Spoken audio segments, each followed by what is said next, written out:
Okay. Trail through. Oh. Arrows move. Trail through ruins of previous civilizations in order to crush evil from these lands bearing the BladeShifter sword. I'm convinced. Ooh. Hello, kick. Punch. Kick quick. Kick. It's not a Q followed by a U. Punch and kick. So you got your short range, which is fast, and then you got your long range, which is slow. Interesting. It's got, yeah, what you said.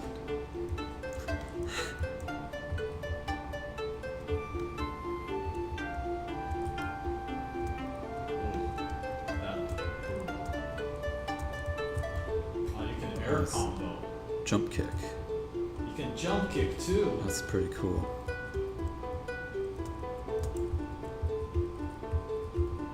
Oh, you got a health from defeating an enemy. Well done. Just from, yeah. Oh, that's Tetranemo. Tetropolis. Someday I'll be able to pronounce the proper word term for Tetris pieces. Tetranemo?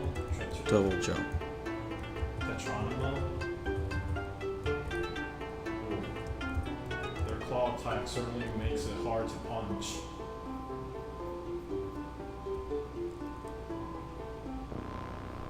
How's the audio, by the way? I didn't put. It's got music.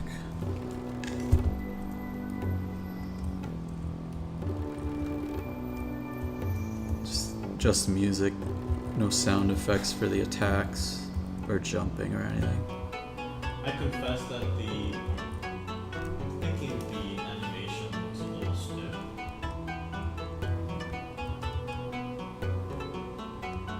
I'm also not a fan that the game doesn't tell you to double jump. Well, there's a, there was a thing I couldn't jump over without double jumping. Right, but if you didn't know that you could double jump, you would be stuck there forever. Isn't that organically how you force players to understand those concepts? Level design. The important thing about understanding double jump is that while jumping is a fairly intuitive thing to do, double jumping is not. Nobody expects you to be able to jump in the air because that's not what you do. Maybe to someone who's never played a game before. That's precisely my reasoning. All these tutorial designs and whatnot are exactly for people who have never played games before. My sword turned into a hammer. Oh man! It is truly a oh wow, that really makes your weapon potent. I guess I only got 3 attacks with it.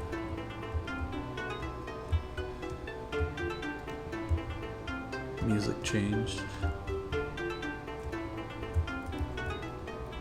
Defeating that gives me the hammer.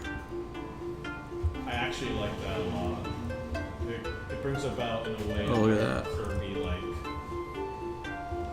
Brings about in a way a very Kirby-like gameplay mechanic, which is that you try to save specific enemies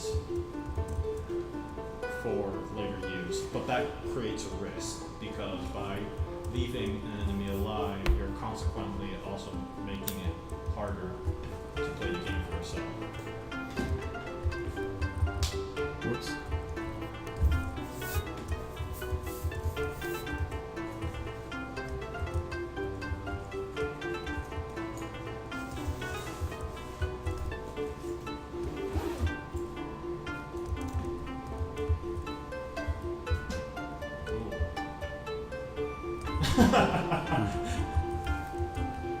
You sure showed that, camera dude.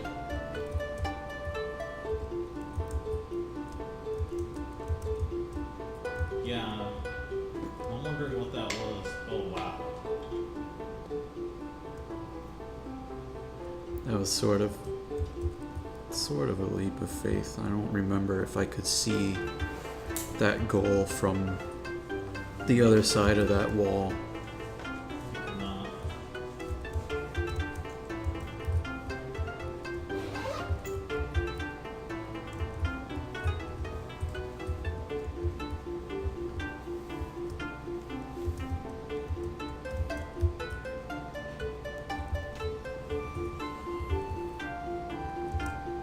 Earlier, Marcus asked, about how I subscribe to the Mega Man philosophy of let the player figure it out for themselves. Yeah. And yet, in the text, in my own game, I write down how you're supposed to play, how you actually use the controls, or how to actually control the game. And the reasoning for that is largely because I'm using keyboard controls. And I mentioned earlier that keyboard is by and far the most intimidating set of controls out there. I still believe this. The main issue is whereas Mega Man had the first Mega Man that is, had basically a directional pad, A, B, select, and start to concern themselves with. And in that case, most people are either going to press A or B and figure out what that does. Yeah. I do not have, when you're sticking with keyboard, I do not have that luxury. So, when you know that you need to jump, right? Yeah. And you're staring down at the keyboard, what button are you going to push? Spacebar, I guess. Well, that's because you've been playing games before. But if you haven't done that before, the possible combinations are numerous. It could be the down button, it could be the up button, it could be the space bar, it could be the shift bar, the enter key, anything. So What game uses down to jump? oh, okay, yeah, fair enough. But so that's the main reason why I generally actually write down on my instructions how to play the game. Give it specifically though what key you're supposed to use to do a certain action.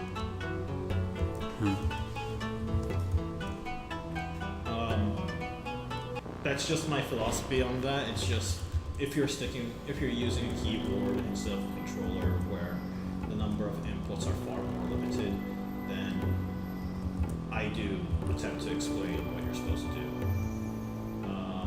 Other than that, though, I generally do allow the game, the level design itself to speak for itself.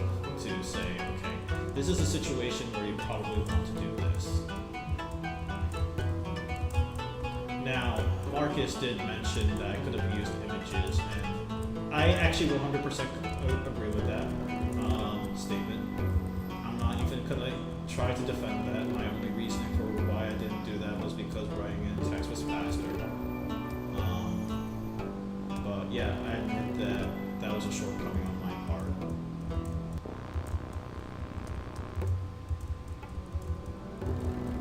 So that's Taro's philosophy in tutorial design for PC. These double blocks aren't as these single blocks though with precision jumping is always feels really tough on a keyboard. Yeah, because you don't have analog controls. No, I complained earlier about how like the animation looks stiff and that kind of stuff. But I mean, I really think the graphics are really good in this game. I like it a lot. What about them do you like?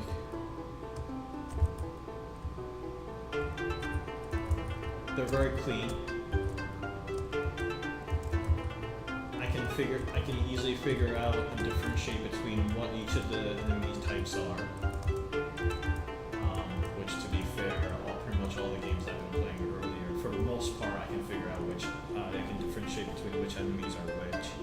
But in this case, it also uses color very importantly to be able to correlate between which weapon you're using and so forth. So yeah, personally I'm a fan when it comes to graphics. Yes.